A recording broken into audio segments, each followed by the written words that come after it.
Good morning. I'm meteorologist Dave Epstein. It's Wednesday, the 5th of August. Let's get to that weather wisdom for today. We have some hot weather on the way.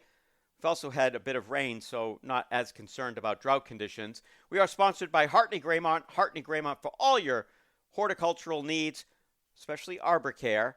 They also do soil health. I'm going to be doing a video with them next week on that, which we'll be getting up on the YouTube channel. So for today, we've got temperatures in the mid-80s, a blend of clouds and sunshine. Tonight, partly cloudy, 65 to 70. Dew points are in the low 60s this morning. They're going into the mid to upper 60s, and eventually near 70 tomorrow when temperatures will be up near 90. It's going to be hot the next few days. Thursday and Friday, definitely seeing temperatures at or a little above 90 degrees, and with the humidity, it's definitely going to feel in the mid-90s. Maybe a thunderstorm Thursday evening or late afternoon. Same thing on Friday. And also on Saturday as well, we're up near 90 with that high humidity. We may back off the humidity a bit late Sunday and into early next week, but all in all, it's still going to continue to be very warm this next week stretch. And then I do think as we get into the middle part of the month, we tend to have less extended amount of heat like this as we head for, say, the 14th, 15th, 16th, 17th of the month. We'll see what happens. But until then,